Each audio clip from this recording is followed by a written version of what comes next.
اور میرے عزیزو، ایمان کی قدر و قیمت کا معیار کیا ہے؟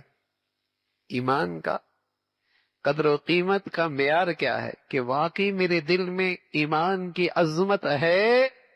اس کا معیار کیا ہے؟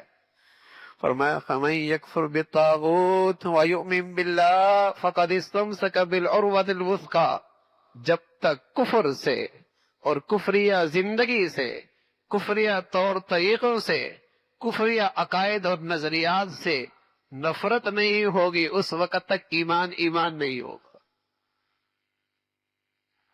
فَمَن يَكْفُرْ بِالطَّاغُوتِ وَيُؤْمِن بِاللَّهِ، ایمان بعد میں، پہلے کفر سے نفرت ضروری ہے، کفر کے طور طریقے سے نفرت ضروری ہے، ایمان بعد میں ہے۔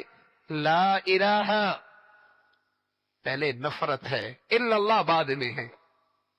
کفریہ زندگی سے نفرت ضروری ہے، اس لیے کہ اگر کفر کے بارے میں اگر تیرے دل میں، تیری اولاد کے دل میں نرمی آ گئی تو خطرہ ہے ایمان چلا جائے گا۔ ایک دن ایسا نہ ہو تیرا بیٹا مرتد بن جائے، ایسا نہ ہو کہ وہ کفر کے طور طریقوں کو اپنانے پہ فخر کرنے لگے۔ فَمَن يَكْفُرْ بِالطَّاغُوتِ، سب سے پہلے کفریہ زندگی سے نفرت ہے، اس کا انکار ہے۔ اگلی بات ہے وَيُؤْمِن بِاللَّهِ، پھر ایمان ہے۔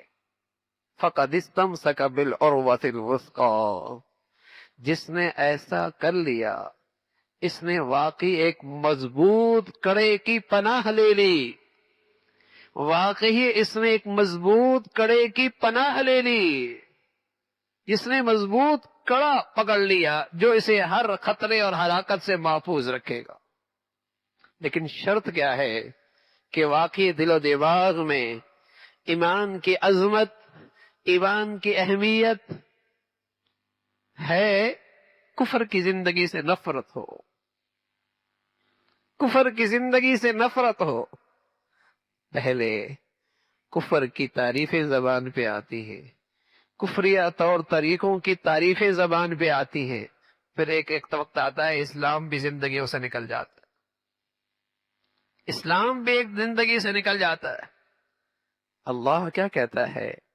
وَالَّذِينَ كَفَرُوا يَتَمَتَّعُونَ وَيَأْكُلُونَ كَمَا تَأْكُلُ الْأَنْعَامُ وَالنَّارُ مَثْوًى لَهُمْ، کافر لوگ ایسے ہوتے ہیں جو دنیا سے یوں فائدہ اٹھاتے ہیں، دنیا سے یوں کھاتے پیتے ہیں جیسے جانور ہوتا ہے۔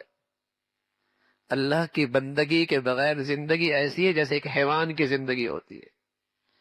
اللہ کی بندگی کے بغیر زندگی ایسی جیسے ایک حیوان کی زندگی ہوتی ہے، جیسے ایک حیوانی زندگی ہوتی ہے۔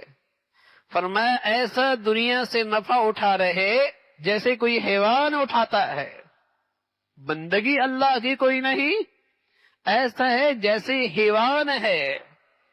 اولئک ھم شر البریہ، اولئک ھم شر البریہ، روئے زمین پہ بدترین مخلوق ہے جس کے جینے مرنے کا مقصد صرف دنیا سے فائدہ اٹھانا ہے، جس کے جینے مرنے کا مقصد صرف دنیا سے نفع اٹھانا ہے، روئے زمین کی بدترین مخلوق ہے۔ اپنی اولاد پہ نظر رکھو، اپنی نئی نسل پہ نظر رکھو کہ ایمان اور اللہ کی فرما برداری کی قدر و قیمت ان کی زندگی میں کتنی ہے، کس سطح پہ میرے بچے کھڑے ہیں، میری اولاد کس سطح پہ کھڑی ہے۔ یہ تو ایک حیوانیت کی زندگی ہے کہ اس کی زندگی میں اللہ کی بندگی کی اہمیت ختم ہو جائے۔